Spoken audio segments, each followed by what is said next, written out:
We think it's really problematic. The treatment of Palestinians has been going on in the West Bank. We think Israel has been largely negligent on enforcing their actual policies, the fact that it is illegal to build settlements in the West Bank. And the fact of the matter is there are many people who are Israelis who are building, and there's basically been no enforcement on these issues. We think Israel has been problematic in denying Palestinians things like education. We think they've been serious search and seizure issues attributed that have been going on to these Palestinians. They've been denying food, water, medicine. We think basically this treatment is abhorrent.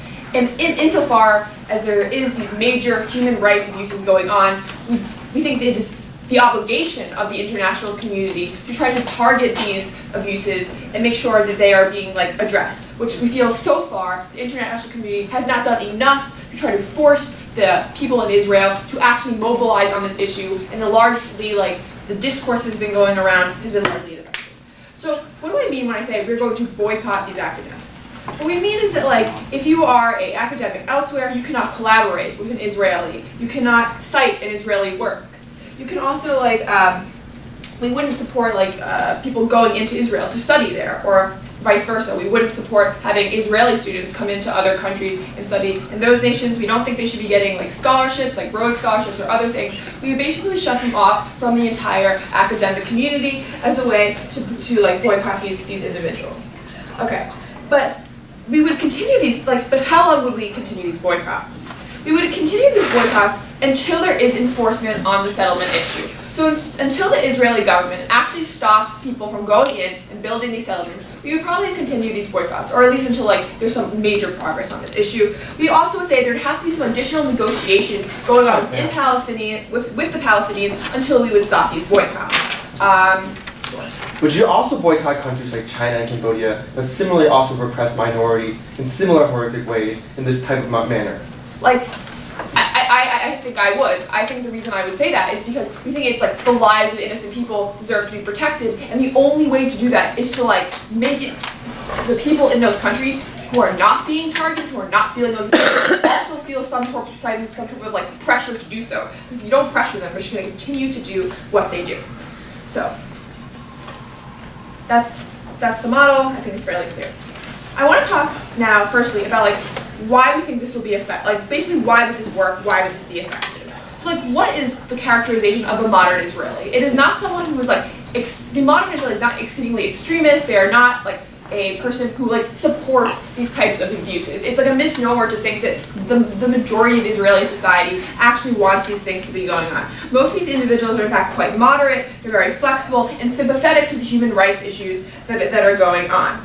However, we think that there hasn't been enough of a push of the population to actually have any policy or any initiative go on, to actually do anything to force them to. And we definitely have seen this. Sure. Who counts as an Israeli? Is it anyone who holds an Israeli passport, could hold, lives there? Yeah, anyone that lives there, anyone who's going there. I think that is what we would consider an Israeli. I don't think it's anything. Okay, but right. So we think that in Israeli politics, the way that it has been shifting is that in the coalition in the Israeli parliament, there has been a shift from the ultra-Orthodox parties to, in fact, more moderate parties, and we've seen that shift. And we think that although that shift is occurring and the policies are definitely becoming more moderate and things like that, the problem is the shift is going a bit slow, and we need more people to in fact rally around a particular issue. We think what this policy actually does is it creates a platform for individuals to mobilize around. So when you have an academic who is now affected by this policy, we think they are the exact type of person who actually has the ability to say I think this is a really important issue, this is affecting Israel, and it's affecting our ability to be a prominent figure within the international community. They are the exact type of person who can go to a political leader and be this is an issue that you have to have on your platform, this is something we can publicly talk about and rally around. And we think that in the form of politics, what this actually do, what this particular effect would actually do is create a mobilization among voters to actually come out to voting booths and be I'm not going to vote for a party that would support like more like lack of enforcement or more conservative. We think that for like the majority of individuals, you create an incentive for them to like go, in fact, lobby more to the government to like take action upon these issues and to like do something about it. Sorry, no, thank you.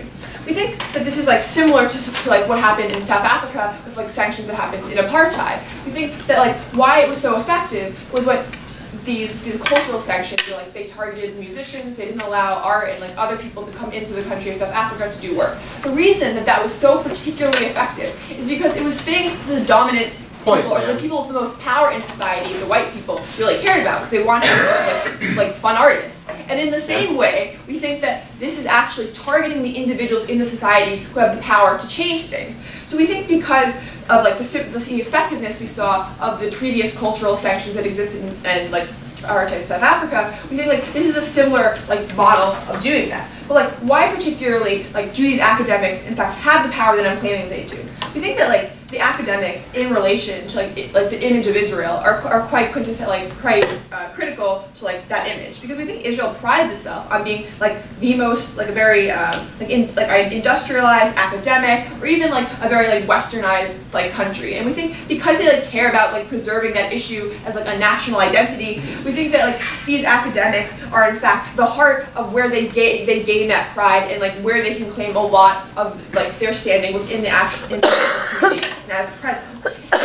We think that the academics are these powerful people of society, and they are so connected to the prominent image that Israel has. We think they are the most targeted group that you can target in order to create the type of mobilization of people in the society to actually do something about the issue. And because we think like sanctions like should in large be targeted, like we don't support like exceedingly untargeted sanctions that have like huge negative externalities. We think this is in fact the best and most like precise way to actually mobilize and get like force upon this issue, because they are the ones who have authority in society, and because they represent something that is so important to Israel. We think they are the people who in fact create the type of change that would make Palestinians' lives better. I'd like to begin for a speech, and to open the case for the opposition, the House recognise the Leader of Opposition. Here.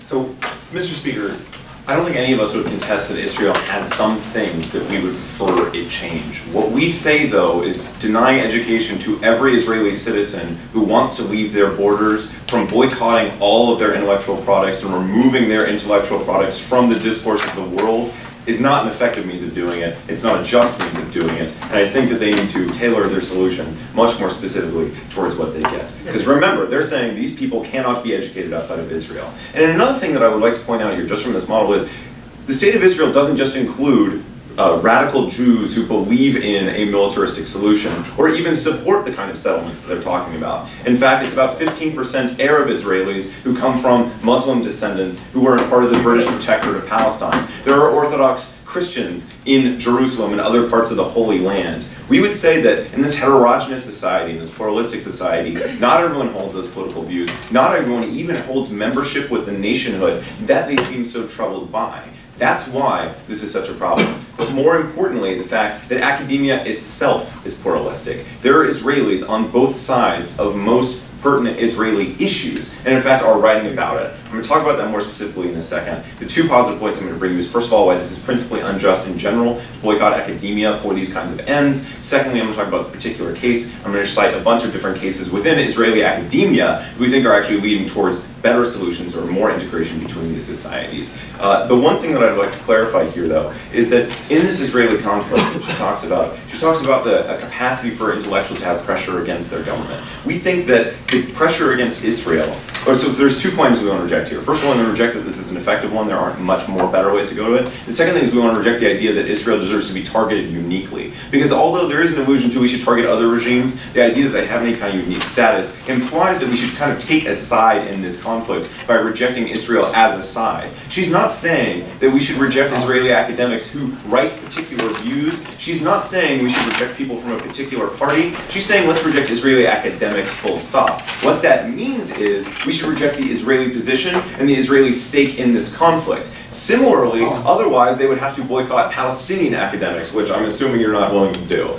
like Edward Said apparently is not going to be able to write, we're not going to be able to read Orientalism because he was a citizen of like British Palestine and that state. He was someone who came from there and he is Palestinian in all unambiguous senses. If that's true, then what we would say is that removes a lot of discourse on both sides of this issue that have the potentiality to create unification. But if they're towing, so the problem here is Palestine also has human rights abuses to its name. It also throws mortars and missiles into civilian Israeli neighborhoods. It also, is at least somewhat complicit, or excuse me, not complicit, but somewhat there's a great word for it, I'm not going to remember it, but whatever, it's responsible for this apartheid state. We therefore think we need to draw such a distinction. Parton was first, go for it. Yeah, sure. So the problem is the United States has lots of other things to benefit Israel. Why isn't this just leveling the playing field and actually producing an even-handed approach towards the problem? You know what would be an even-handed approach to the problem? Removing the vast amount of defense aid that the United States gives to Israel. That would be a great way to even out the problem. Another great way to even out the problem would be to normalize the international recognition of the two states. Another great way to level the problem would be any other solution that doesn't target a group which is not foundational to the apartheid state, may not even support it, and may not even part of the nation that supports it. That's why we would say it's principally unjust to ever boycott academia for two reasons. First of all, because it has views that could be directly antithetical to the thing that you're trying to undermine. In fact, it's usually an impetus for undermining the very views that they're so concerned about on their side of the house. We think that academics are often a progressive force in society that can write about these injustices and expose them. They have this investigative function where when they do field research and when they collaborate with other people, those kinds of things can be valuable towards the conflict itself. We'd say secondarily, though, that they're intellectual products. And remember, this model also includes just their education at all. Like, they're just basically saying Israelis should be limited in what we can educate them at all, are things that don't actually are germane to the conflict whatsoever and are strictly punitive. And when they're strictly punitive, we think that that means that they need to have a stronger justification of why there's going to be an impact. We think the impact is much more likely to be in isolation, which is to say that if you can only be educated in Israel with other Israelis and cited by Israelis, there's much more likelihood to not be exposed to the kind of criticism that comes from side government than they have in the status quo. Moreover, though, that these Israeli academics, when they're boycotted or they're isolated, we lose their intellectual products. Their intellectual products might not have anything to do whatsoever with the Palestinian-Israeli conflict. Those things could be valuable to us. The research in economics, computer science, these other kinds of things that Israel produces quite a lot of, and political science as well. These are things that the rest of the world won't have access to and could be valuable to us, independently of the conflict itself. So let's talk a little bit about the case in particular. There's a lot of academia right now. I know the one from political science because that's what I used to study. Israeli nationhood and the idea of what makes a nation is something that they study intently. For example, there was an excellent study about like cultural communities and civil society that starts with the concept of whether or not they should allow Arab Israelis on the Israel national football team, because the idea of Israel is founded around the Jewish state. When they integrated and finally allowed Arab players, they found that there was greater cultural acceptance of Arabs being a part of Israeli life as one of their own citizens. This study was done in Israel by Israelis, and it definitionally basically only could have been. We think that that's really important to show that there are ways to break down this national divide. There was further Israeli research. Sure. Okay, but it's not like Israeli academics lose access to other Israeli academics' work. They would still read that study because they're not boycotting each other. Sure. Right, that's the problem, is if they're not boycotting each other, then they're the only people who have a response to them. There are Israelis who are opposed to particulars about Israeli policy, but there's very few Israeli academics who are full-bore opposed to Israel and its existence in a state. There's probably not that many anti-Zionists in Zion. So what we would say is, that's the perspective that you need. Moreover, if that's true and you agree with me on this contention, then why are we subjecting those people to punitive measures that are not closely linked whatsoever to governmental change? What we say is that these populations, when they are removed from these studies, another great example of studies about economic integration between the West Bank and Israel, leading to mutual economic benefit and mutual pacifism between these two communities when they're doing extensive trade. These are the kinds of things that need to have international recognition, because those international bodies are people who actually interact with them in terms of creating a solution. They need to be someone who is exposed to that outside. When you're an Israeli and you realize that the international community has boycotted you from getting an education outside of your own school, which a lot of Israelis do want to get educated outside of Israel, they see this as an affront and a punitive measure, not as something that's going to cause them to change. There's a million other ways to do it. That's why we're proud to oppose. I thank the speaker for his speech, and to continue the case for the government has recognised the Deputy Prime Minister.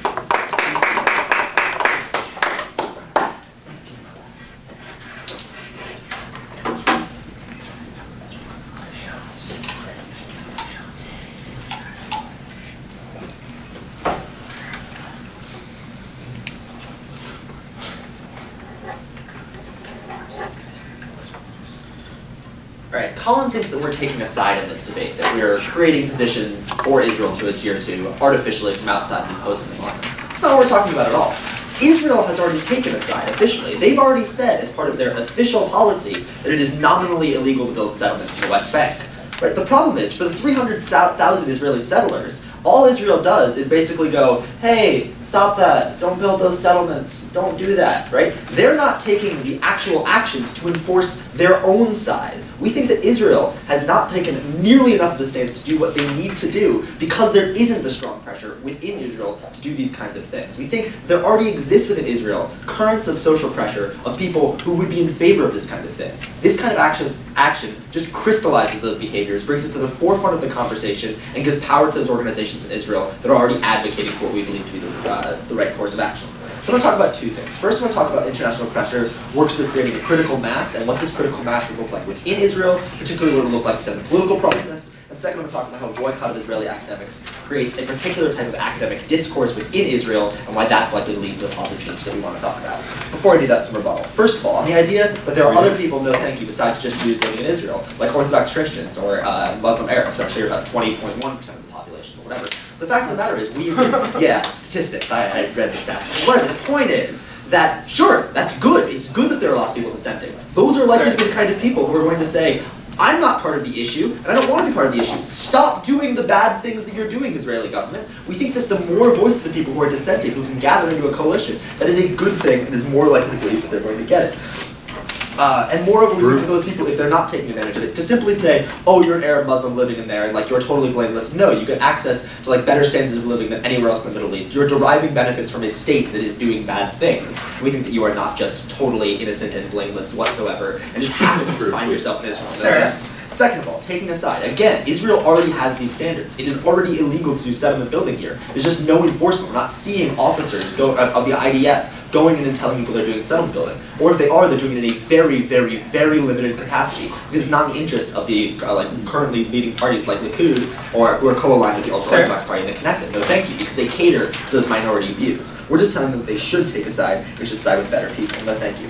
And third, the idea of academia. We don't think that academia is sort of this thing that exists purely in a vacuum, absent the elements of the society. In many cases, academics who work for these institutions are receiving state funding directly. If you work for Tel Aviv University, about 30% of their funding comes from the state of Israel. Same thing with universities in Haifa. A lot of these academics are paid by the state of Israel. No thank you. And moreover, we think that these people do have power. If there are academics who are publishing papers that are critical of the Israeli voice, doing this kind of boycott will bring those opinions to the forefront, because those are the academics who will say, it's unfair to me that I'm being punished because I am advocating for the right side. Those are the kind of voices that average, secular, modern Israelis are likely to view and are likely to ratify and see as valuable. No thank you. How does international pressure work through cultural mass? We already see strong pressure on Israel. We see it from NGOs, from things like Amnesty International, Human Rights Watch, that have criticized Israel and even called their actions apartheid. We've already seen it through countries condemning Israel. I'll take you in 1 second.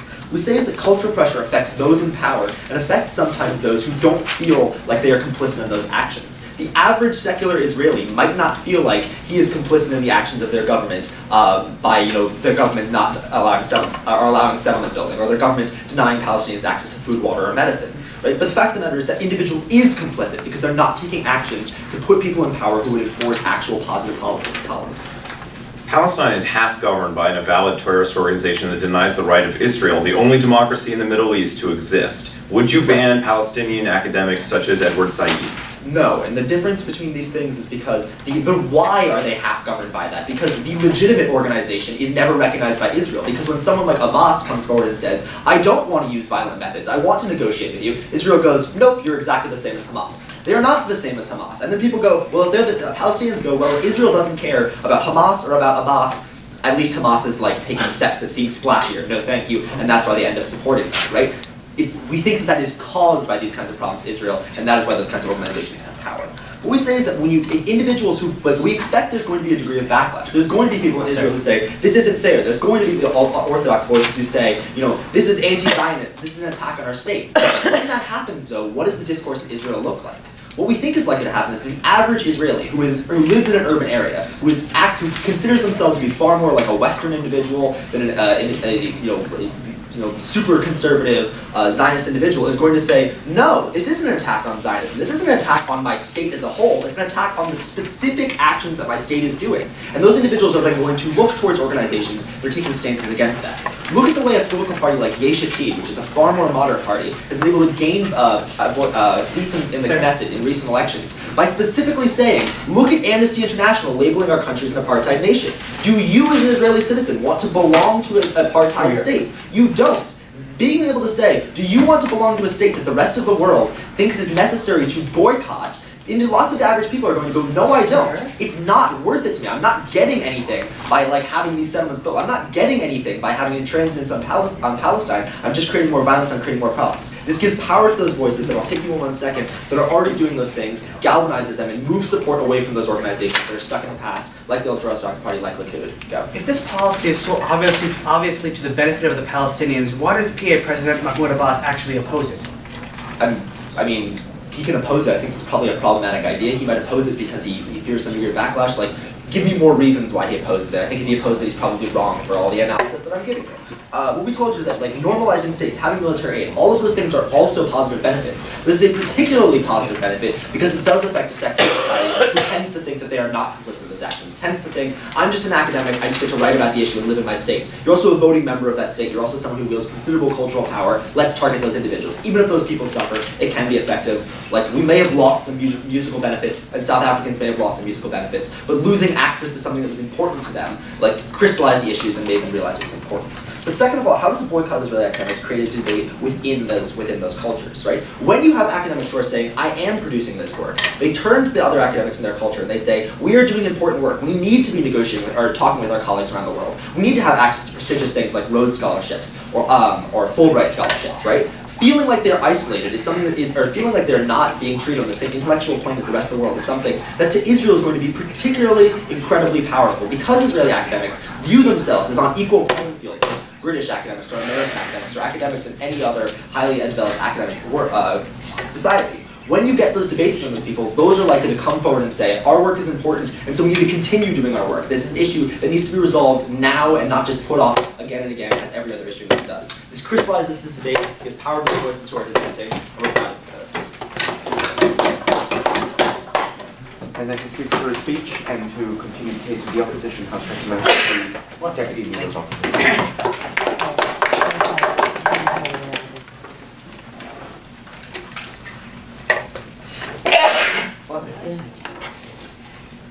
All right, Mr. Speaker, I happen to agree that Israel does a lot of really messed up things. In fact, they do a lot of really messed up things to my country, right? And I really want to condemn those incredibly, horrific actions that they engage in.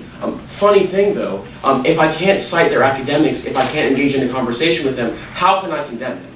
So the example that you get from Drew is like Amnesty International labeling Israel as an apartheid state was incredibly effective. I agree. You know what that was? Not a boycott. Like, that wasn't Amnesty International saying, I'm never going to talk with you. And then he says, we're going to create a debate by boycotting a conversation, right? So, let's engage in a thought experiment. If I didn't listen to any of the arguments coming outside government, could we have a debate? No. I think that the best type of condemnation needs to come with some type of academic dialectic. And I think the academic community functions off of dialectic. It functions off things like peer review. It functions on things like condemnation and an ability to engage in conversation. And I think that that's incredibly important, and it's incredibly important to maintain our access to Israeli academics because they can give the rest of the world the information that either creates support for international condemnation or support for international actual support, right? So Colin gives you really good examples of Israeli political analysts that are actually analyzing trends in the West Bank that are making the West Bank and parties like Fatah a lot more tolerable and a lot more easy to live alongside with other Israelis. And we think that those movements are positive, and we think we need to have access to those positive voices, and you deny that type of access to positive voices. right? So then they say there's going to be a shift to more moderate policies. Academics would go to politicians and persuade them because the academics would be so sad. Look, I lost my attendance at this conference. Therefore, you should stop being an apartheid state. Oh, great. I just think this is horribly silly. Right? I don't think academics necessarily have this level of political power. Furthermore, if the academics already believe the types of moderate things that they say, and they don't want their state to be moderate, to be apartheid, like, why would this be a tipping point in like their level of support or like their level of condemnation for a specific policy? Other things I'll get you later. Right? I don't think that they're like them being cited by other academics or like even them necessarily getting a scholarship, which by the way, they can't get a Rhodes Scholarship because those are people who are only eligible for Rhodes Scholarship if they were in the Commonwealth. But like, I don't think that would necessarily be something that would tip them, because like if they're already willing to say that it's unjust in an academic journal, like they are willing to act and they're motivated by specifically acting on justice in the first place. So I think they would still condemn those types of actions. Go ahead. The problem is the loudest political voices in Israel, the ones who are heard the loudest and talk the most in politics, are the radical conservatives. What you need to do is give the moderates a reason to be as loud as they are in the political discourse. Good. So I will defend engaging in conversation with even apologists for the apartheid nature of Israel. Because I think that we need to engage in some type of conversation with them in order, number one, to condemn them, and in order, number two, to give support to the moderates in Israel via an international coalition. What do academic communities respect? They respect the international nature of the global academic community, right? They respect like peer review. They don't want to isolate themselves, otherwise they would be self-isolating. Right? So secondly, they keep on talking about South Africa, and apparently like a change in South Africa happened because musicians weren't able to play. I'm sorry, that was also coupled with like incredibly hefty, broad-based economic sanctions that like devastated the country. Right? So like I think that there's a very strong causal link between those two particular things. Right? No, thank you. In terms of giving more pressure to the Israeli government is intentionally ignoring settlement building in the West Bank, and they're intentionally ignoring a lot of actions. Why? Because they're positively engaging them. Because there's a strong there's a strong coalition that means that they're going to be more conservative and they're going to be more hawkish. Why is the Israeli government, who already doesn't care about like the various international condemnations and about the various moderate voices within Israel that are speaking out against their state, going to suddenly change because the academics that are condemning them are now being denied like attendance at international conferences or like international papers being published? I don't think that there's any meaningful like connection that any team on side government can draw between academics like losing some type of like boycotting pressure and the Israeli government actually taking a positive action. I think that'd be absurd. So like definitely be dubious of those things, right? And then in terms of gathering coalitions of dissent, I think that we can definitely gather coalitions of dissent with much stronger international backing when the international community is engaging in a positive like communication with other academics, that's publishing their journals in peer-reviewed places around the world. And I think that's a lot more productive than just not talking to them whatsoever. And I think that Drew is incorrect when he says that we're localizing the problem in people that actually have an ability to change it. Because people in Israel understand that their and the way they vote actually affects like Israeli policy. Like this is a basic tenet of democracy. So they understand they have some level of limited power. I don't think they're going to be moved more towards like fighting against unjust policies merely because now they're being punished in a limited way. I think that they're going to act justly in the way that they see fit, which is what they're doing already. Sure. Okay, you say the Israeli government doesn't want to enforce these settlements. No, it's a very particular part of the Knesset, the ultra-Orthodox party, that is not going to be intransigent on this. When they have a backlash to this and they say, this is unfair, this is unjustified, and the majority of average secular Israelis see this, they're going to not say, oh, the settlement building is legitimate. They're going to say, no, do the laws and enforce them legitimately so we can get back to being a normal westernized country. Your argument is basically saying that any type of backlash on the types of conservative policies that Israel would do would call light to the issue and therefore create change. This might be a salient argument if there wasn't an incredible amount of backlash already against these types of policies in Israel. You give me no uniqueness as to why this particular backlash is going to be more problematic or like better than any one of the alternatives that Colin gives you about like actual like economic sanctions, stripping of ties. If Netanyahu can laugh at President Obama when he says we're going to cut away all your military funding if you don't do X, he can laugh at them, then why would this be any way meaningfully different, right? When one actually has a threat of losing a bunch of money and the other one is just like non-participation on an academic level. Colin tells you that it's principally unjust for us to target academics in this way. There are two types of academics that we're talking about. The academics that are apologists that we want to condemn, and the academics that are not, whose voices we want to foster. We foster these voices and condemn the other ones by engaging in a dialectic, which are tenets of the academic community that functions on inclusion rather than exclusion, and we think these are necessarily important. Furthermore, we think that they're just going to become more isolated and therefore more radical. Colin proved this, and I don't think it's necessarily touched whatsoever. I think Israel functions literally by thinking that they are Israel and the rest of the world is against them. How are they going to interpret this? They're going to merely interpret this as another act of anti-Semitism. They're going to think that they are being singled out by virtue of the fact that they are Israeli, which is what they want on side opening government, and I don't think that's a good thing. I think it's going to play into their siege mentality a lot more, and they're going to think that the world is attacking them by something and they need to defend themselves. They're going to be more isolated, more radical, and more entrenched, and it's going to give fire to the political conservatism that leads to things like settlement building and leads to things like entitlement for certain lands and entitlement for the Zionist state. I think Israel is a lot more complex than they give it credit for, and we should definitely give support to the Israeli academics that are doing good things and give condemnation to the academics that are doing bad things, and that's why we need to engage in a conversation with them. Thank you. I thank the speaker for his speech, and to continue the case for government, I hope to recognize the member of government.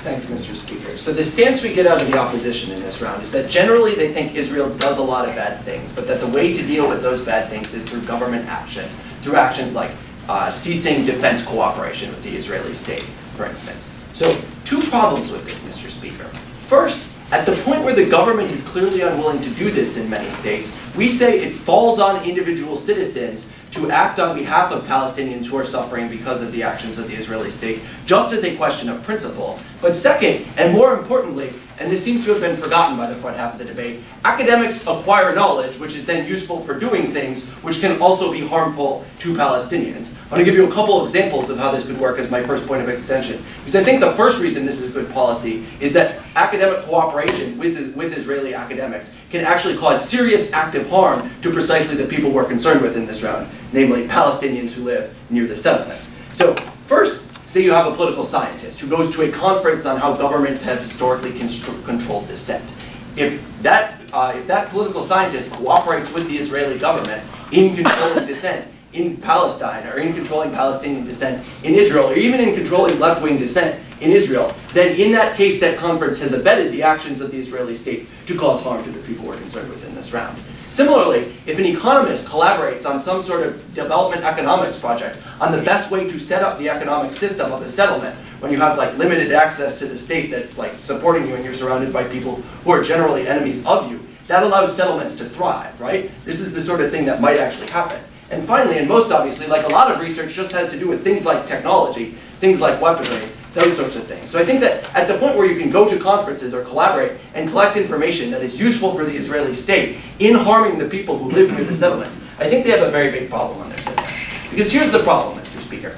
No, thank you. It's extremely hard to narrowly tailor your limitations on what sort of research people are allowed to do, what sort of conferences they're allowed to go to. Because it's extremely difficult for you to tell how they're going to use this information in the future. And it's extremely difficult for you to like monitor every single individual research collaboration that any individual Israeli scientist is engaging in. So at the point where most Israelis generally support the existence of the state of Israel and generally do things that favor Israel and not Palestinians, we say we're justified in having a boycott on all Israeli academics engaging in this sorts of collaboration, going to these sorts of conferences, because I think that, like, while there may be some benefits to other countries in terms of being able to access Israeli research, I think it's far more important to protect the very people that they are concerned with protecting. Go ahead. So, an Israeli academic, Adi Aron Galat, studied water rights by using international standards of law of who can use what water to adjudicate the disputes of water between Israelis and Palestinians. How could she do her research? How could they fall in the line of international norms if they don't have access to that? She can like go on JSTOR and read some papers, right? Like she can still do that kind of research. Like what we're concerned about is proprietary information about technology, like information that you might not be able to access, right? And I also just don't think this is the major case. Like I don't think they've given us compelling reasons to believe that, well, most Israelis are generally fairly right-wing and generally aren't like in favor of some really generous two-state solution. Academics are totally different. Like most Israeli academics like cry anti-Semitism whenever anybody does anything that is offensive to Israel. So the second thing I want to talk about is how we push positive change beyond this question of active harm. So I want to talk about two things on this. The first is why we think the boycotters in this case are good actors. So I think that, I already mentioned this at the start of my speech. The existing boycotters right now are like generally Americans, right? Like we're talking about the American Social Studies Association, like that's the group that's currently boycotting. I think that's the only one so far as I know. But in general, right, like academics are good people to boycott because they're respected members of their societies, and what we're concerned with most of all in this round are societies where the government has not been willing to take action, right? Where you need someone to stand in the gap and say the things that Israel is doing are unacceptable. So we think that academics are good actors, but more importantly, we think academics are good targets. Because, as Colin says, there are some moderate academics in Israel, right? Like, he makes it sound like this is a bad thing. I actually think this is a good thing for our case. This does two things. First, it gives them much better arguments. They can go to the Israeli state and say, our inability to collaborate on scientific research with the Western world is seriously hindering our economic growth, it's seriously hindering our economic development. And they can go to their government and say, the vast majority of people in the United States, as demonstrated by the fact that the vast majority of academics in the United States are opposed to the things we're doing. We're reaching a meaningful tipping point in terms of US foreign policy. We need to look at the policy leaders who are the academics and not just continue to rely on the government's willingness to prop up our sorts of nasty behaviors. And the second thing it does is it radicalizes these people, right? Like moderates who like have cushy academic jobs generally don't have a particularly strong reason to go out and speak out strongly against the government that probably provides them with a lot of their research funding. But at the point where they can't collaborate on research that they need to collaborate on in order to do their life's work, we think it's much more likely that they're going to be more aggressive in how they go forth and protest. Go ahead, Beck. If you selectively boycott Israeli academics, don't you play right into the hands of people who will say this is an illegitimate anti-Semitic attack on the Jewish state and we should not give in to it? I don't think you do, right? Like I think that if you say, as a whole, we think that the things you're doing are wrong, and if you have moderates who are willing to engage in this boycott too, like I don't think like academia is so crazy left-wing and anti-Israel that that's really a plausible charge. Actually, I think it'll have the opposite effect. I'll talk about that in a second. So, but I want to point out that like Krikor claims that we need to have some sort of tipping point here. I don't think we do, right? Like I think we just need to show you that we're generally moving the attitudes of the Israeli state in the right direction. There might need to be other things that happen for us to get rid of the settlements, but in general, I think we push things in the right direction. But the final thing I want to talk about is how I think there's actually a problem in terms of the principles of academia that justifies boycotting these people.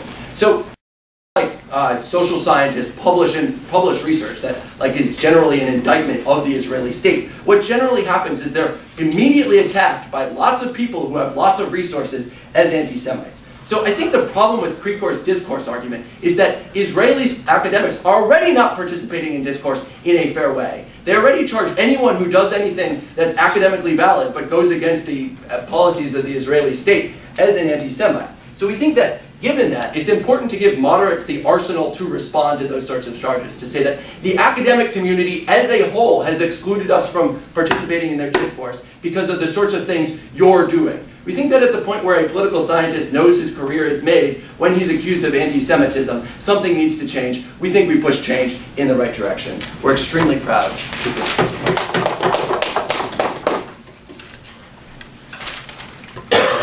For his speech and to continue the case of the opposition, House recognizes the member of opposition.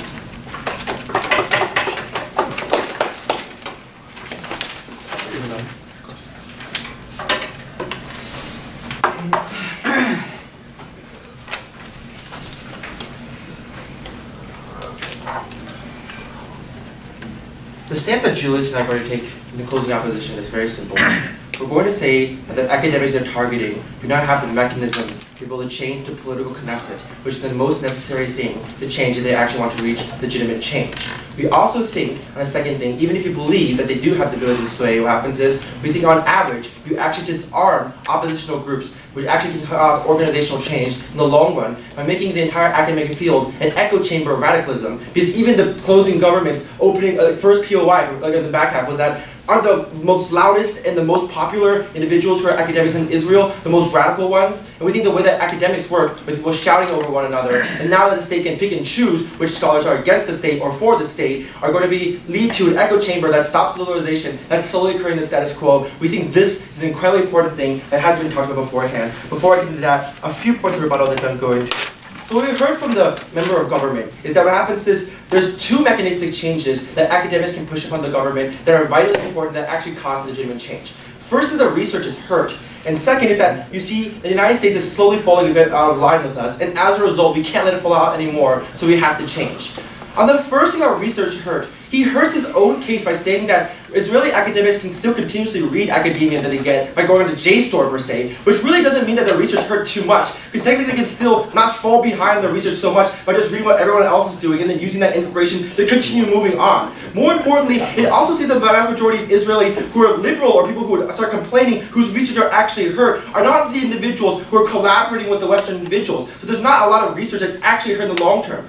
But more importantly, the Likud party or the radical party like the Shas party, who are ones who control the kingmakers and stop these religion change, don't care about this particular research. Their constituencies aren't from these academic individuals. Their constituents are from really, really religious individuals. They're not going to listen and care about this research. They're going to say that religion overrides this, religion beats out science, and that's what's going to end up happening. And the thing about how the United States is fully out of line with it seems hypocritical for the United States to say we're still in line, we're still fully out of line with you, but still have military and economic trade with Israel. But more importantly, what's more likely, I'm going to paint this as my extension, is that the Israeli state and the scholars themselves are going to paint this action as the United States turning its back against Israel, betraying it, and being against the Israeli home state itself by banning all Israeli scholars. Even people like Michael Shas, who are people who are radically against the Israeli actions against Palestinians, or particular groups who want to go to the United States and not listen to the echo chamber of radicalism, but want to arm themselves with liberal ideas and minds and mechanisms that actually change the state within itself. So therefore, we think on that point, they lose.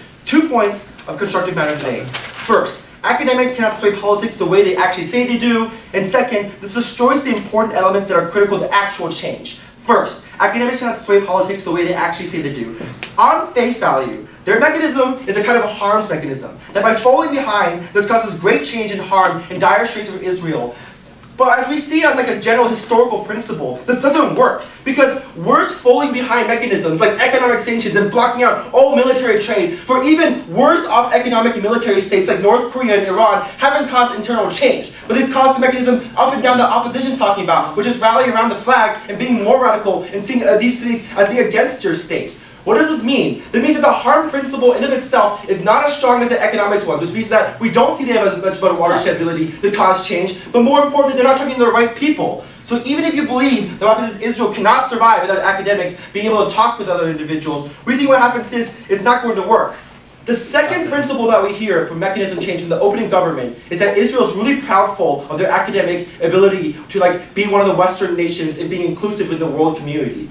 The problem with this in terms of pride is that Israel is much more prideful about its own research, but it's much more prideful about being a home, independent Jewish state that happens is can exist within its own thing and hear its own religious scholars talk about what they want to talk about. What does this mean? This means what happens is when Israel is threatened this way or isolated this particular way, they're not going to swing into the academics' arms, but they're going to swing into the populist arms who praise Israel and talk about Israel as a free, independent state that shouldn't have to face this type of discrimination. That's the likely people they're going to go to. If you look at what happens when Putin isolates Russia, all the radicals join Putin and rally around him. When you look at how it happened with Iran, it's the same possible deal. Why do we think, even if you don't believe in this particular rhetoric and they'll go into it, why is their academic words going to go thin air? This is because the academics have no ability to affect the Knesset, which is problematic in its electoral changes. The fact that you only have 0.5% of their population to get into it allows parties like the Shas party and the radical Likuds to be the kingpins of electoral change. Insofar as they believe religious things are going to be stronger than scientific things, they're going to continually be isolated with this party and not issue a change. I'll take that now. Every example you just gave of serious backlash to this sort of policy was drawn from a despotic state. Explain to me why in a society with strong protections of freedom of expression, giving more liberal professors better arguments will ever be bad for the cause. Because the people that you need to change, who are continually stymieing the change, are not the Labour Party, or people who actually are legitimately for this, but the radical parties who control particular seats of head inside electoral Knesset, who are not going to listen to you. That's the simple idea. You guys need to get across this. That's why there's a huge academia within people publishing why it's not ability to change through these scholarly sources. Now about destroying the important elements that are critical to critical change on second. We think it destroys two major mechanisms. First is it changes the academic field to be more radical. And second, it strips the organization of radical opposition of being able to actually influence the state, which is obviously what the closing government wants to do. First, on academics. So the way that liberal professors work is that they go outside to not the vast majority of academia that's radical, like the closing government says, and listens to what they say and actually changes. If you look how Chinese economic scholars started to transition China away, they didn't just think by themselves in constantly communistic ways, but went to foreign countries and learned about new economic practices and brought them back. Likewise, the vast majority of liberal students and liberal professors from Israel didn't come from Israeli University of Tel Aviv, but came from University of Harvard or other places like this that came back with these ideas and changed them. The minute you stop this, you stop the influx of liberal ideas that are coming inside of Israel right now. More importantly, what happens is you create an echo chamber. What happens is when the strongest scholars who are currently right now are radical individuals, what happens is the new scholars that are coming up are going to be flooded with documents that have their names on them, that have their ideas on them. They'll be outshouted, they'll be said as, they'll be shamed as things. Like the academic field is really rough and rebuffs people who don't agree with the vast majority of people, and we don't think what happens is when the state has the ability to say who is a good scholar, who's a not good scholar now, because they're isolated entirely, which leads to individuals to actually isolate and create an echo chamber that we think increases radicalism. Therefore, the academic field that we think in the long term is less likely to commit change within this field. On organizational change. The big problem with organizational change is that disarms Palestinian students and Israeli students of the ability to learn about liberal ideas and always turn to radical for these ideas we're very proud of. I let the speaker for his speech and to conclude the case of the government. The House recognizes the government whip.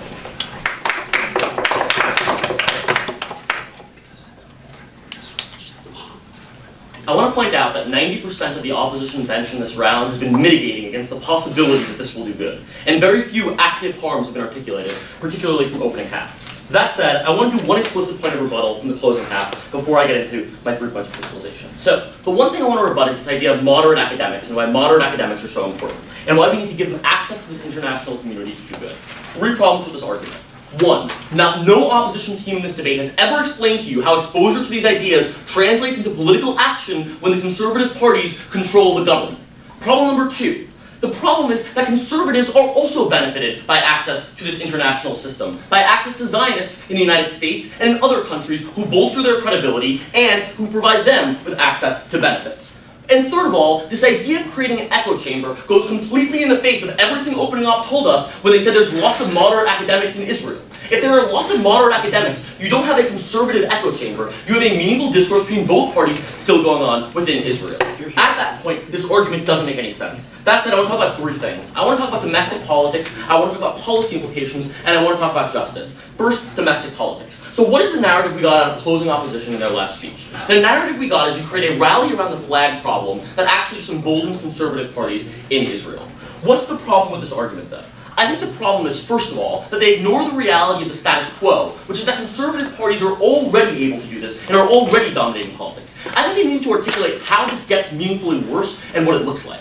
But second, I think they ignore all the work Sam gave you that are very specific about how politics function in Israel, much more than a general rally around the flag argument. What are the 2 specific words we gave you in extension? The first is, from the perspective of academics, we give these people who are influential members of society the arguments they need to go to the government and say, our ability to continue doing the things we do that you value is being seriously undercut by your policy towards settlements. The second argument they ignore is the fact that moderate people need to actually be mobilized. The problem in Israeli politics is that conservative politicians and conservative Israelis are the loudest voices in politics. They care the most, they shout the most, and therefore they dominate political discourse. You need to give everyone else a stake in the game that is large enough for them to actually stand up and fight to the same degree. Why are they willing to do that? Well, 1, they can't do things like study abroad anymore. 2, their ability to do research is seriously undercut. You are tangibly affecting people in a way that will make them stand up and fight for change. And here's why it's the case that the rally around the flag also won't work. The problem is, the question you need to ask is, in a cost-benefit analysis, how important is the settlements issue really to Israel once they're actually pushed on it? What we would tell you is, once they are pushed on this issue, people are not actually going to be willing to take on all of these costs, because it's just not worth it to them, when the majority of moderate Israelis are being hurt by this tangibly short. Okay, so your opening half says that the Israeli state wields such an influence over these academics who are currently there that they're afraid to criticize it adequately. Do you think it's going to be better or worse than when the international academic community has left those people behind? Look, even if you accept the idea that it will be marginally worse in terms of their ability to criticize the state, criticizing the state doesn't matter if it doesn't change what the state is actually doing. That's the argument that none of you have made on the opposition bench. None of you have articulated, and that is critical to your side of this debate. The second thing I want to talk about is justice, and why it is the case that we promote better justice on our side. So, the opening up line we got was, this harms the wrong party, we lose access to benefits that come from this academic research.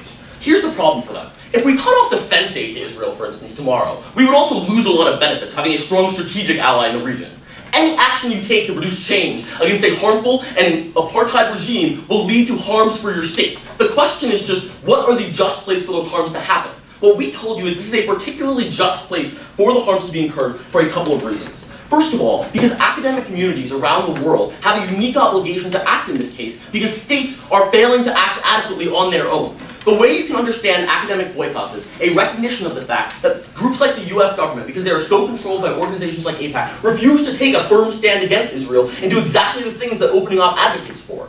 At that point, the only way to meaningfully get change is for private actors to take action in their own hands, like academic communities, and that's why we think this is particularly effective.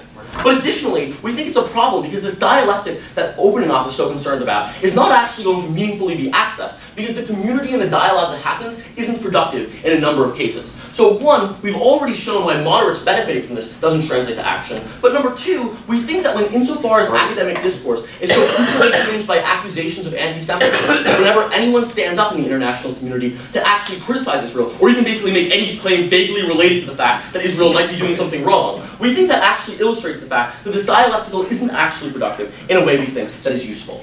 At that point, we think it's the case that this is a particularly just means of action, and the only means of action that is politically viable, and one that will necessarily produce this change. Michael. The final thing I want to talk about is the policy implications of this. Because what we would tell you on our side of the house is that there are tangible impacts that come about when you limit their ability to access this research. So what we heard from both opposition teams, and particularly from opening half, is this idea that there's lots of research that exists out there that can benefit Palestinians.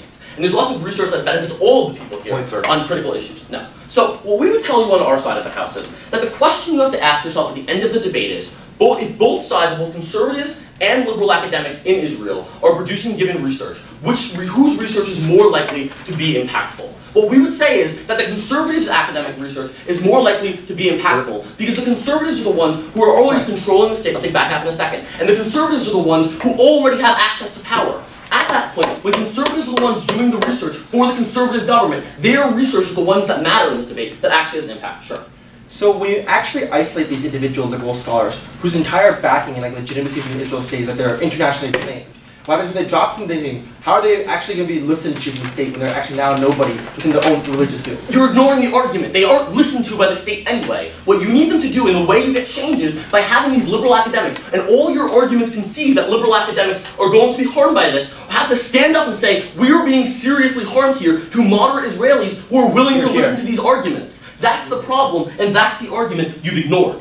At that point, what we think happens in policy implications is conservatives have influence particularly in two ways. One, their advocacy for conservative policies for the Israeli state is bolstered by having the credibility of international academic institutions supporting them. So when they can say, look, an Oxford scholar also is writing this paper with me, it lends credibility to these conservative positions and allows the conservative government to then be more likely to adopt them and more likely to feel comfortable doing so. And additionally, we think it's the case that these are the people who already are entrenched in the system. The question is, when the government has a policy proposal and they look to academia for solutions, they don't look for the best solution in the abstract. They look for the best solution that conforms with their political viewpoints. At that point, conservative policy are the ones that are actually meaningfully hurt here. Those are the ones we need to weaken. And at that point, we think we are doing a clear moral good for private votes.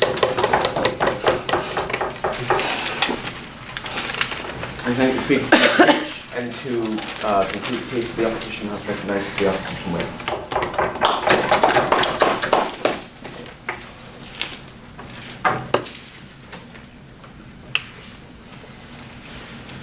Thank you, Mr. Speaker. The policy government proposes in this debate is a policy that, one, the Palestinian Authority is not even asking for, and two, one they have not even shown that the liberal academics who are the key to producing change will actually be heard by Israeli society, especially in the face of what will be widely perceived as a selective and anti-Semitic attack by the Jewish state on students who played no role in the policies of their government, turning them against the liberal policies which government wants to see enacted.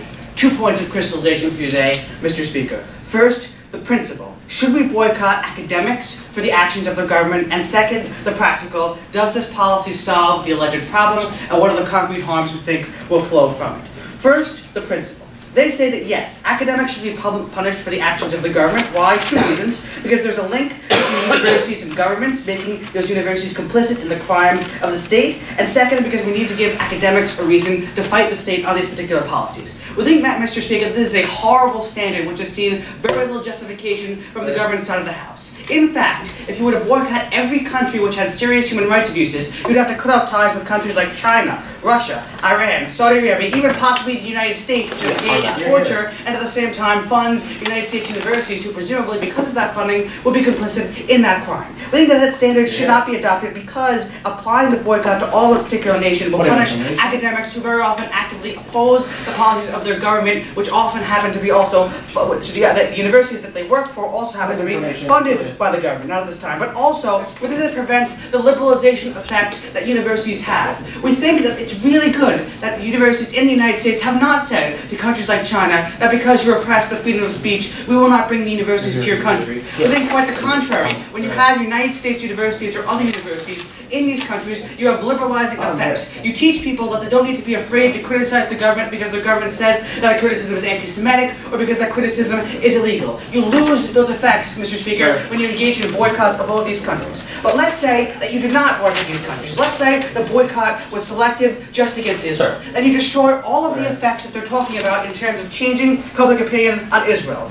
Why? Because this will be widely perceived as an anti-Semitic attack on the Jewish state, and those liberal academics will be drawn under that particular banner. Why? Because these academics will now be saying that a Saudi Arabian student from a country where the Jews were forced to leave and had to leave all their property behind can study at a university, can study in Israel, can study at international universities, but an Israeli student, just because he happens to be a Jew in a country which happens to be one of the most liberal in the Middle East, can study merely because of his national heritage. Once you establish a situation like that, I don't see where the liberalization comes in. I do see how people who support that policy are seen as anti-Semitic because the most horrible, repressive regimes in the Middle East have their students treated fairly, while only the Israelis are singled out. So either way you apply the principle, it's a bad principle, and if applied, it produces harms which undercut the alleged benefits that they say, not at this time. But I want to go into the second point, Mr. Speaker. Now that we've shown that principally, simply saying that a country has international human rights violations does not justify punishing every academic and every student in that particular country. They say that this solves the problem because we can stop the construction of settlements. We say, Mr. Speaker, that at most this is a very marginal benefit because the human rights crimes they allege go far beyond the issue of settlements. What will still happen in the circumstance in which settlement construction occurs? You will still have, it stops occurring. You will still have Hamas launching missiles. You will still have mean-spirited Israeli policies. You'll have the same hatred, even more hatred from each side. You will still have a degree of oppression, a unilateral rule of Israel over the entire territory. And so you do not actually get any meaningful long-term solution to the problem, any meaningful end to Palestinian demands on this particular issue, and so the conflict will continue going. But to the extent you might get that marginal benefit, we don't think you will, you'll actually see even more harms. Why? Because we don't think that you'll have the key political players, religious people like Shas, who will care that these academics are actually going to be harmed. And so even in getting that particular marginal benefit, we don't think it's actually going to be able to come because the key political players simply don't care about academics who will be siding with anti-Semitic international forces who only want to target Yes. Okay, the average secular modern Israeli is going to hear two voices in the world of our model. One voice is going to be ultra-Orthodox parties saying this is anti-Semitism and we have a right to build settlements. The other voice is going to be the secular parties like Yesh Atid saying, no, enforce the laws that are on the books and let us go back to being a Western country that conducts research like every other. Why would the average secular Israeli just blindly follow the former? Because the average secular Israeli will be pushed to the right because the liberal forces that you're talking about will be siding with a selective attack on Israel. The statement that the only democracy in the Middle East must have its students and academics punished while other repressive regimes get away with it. You don't explain in your speeches about how putting liberal academics in that situation actually caused them to have a more persuasive effect on the population. But also, Mr. Speaker, we think historically, isolation of countries has had a rally-around effect. Sanctions against countries like Iran and North Korea have not caused them to want to be places like regular liberal states and to adopt Western liberal society. But they say Israel will be different. Why? Because Israel is a liberal society in which you could have debate, which distinguishes it from countries like Iran and North Korea. The problem with that, Mr. Speaker, is that Israel was born in the sense to be different from the Western liberal democracies. It would not give in to those countries. Instead, it would be a country separate from the Western liberal democracies, which would be a place where Jews could escape those very same countries in circumstances of oppression. And given that history, Mr. Speaker, given that deeply rooted identity in Israeli society of not wanting to give in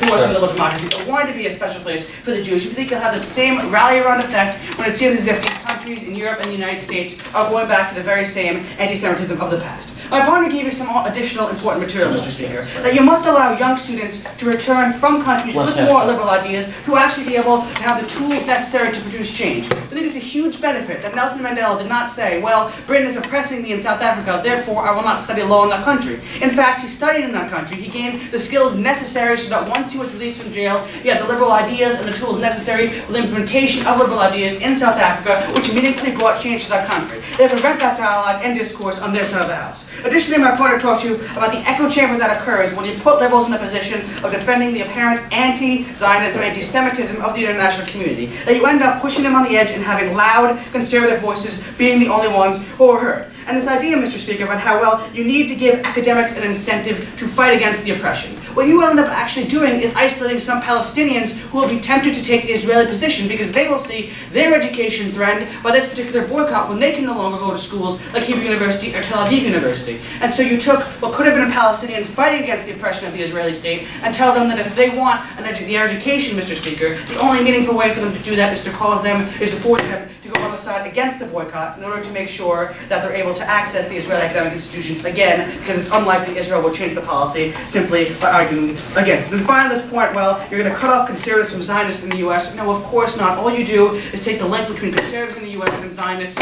away from non-academic channels. It hinders dialogue and does not prevent any positive change. Therefore, I ask for your votes. Thank you very much.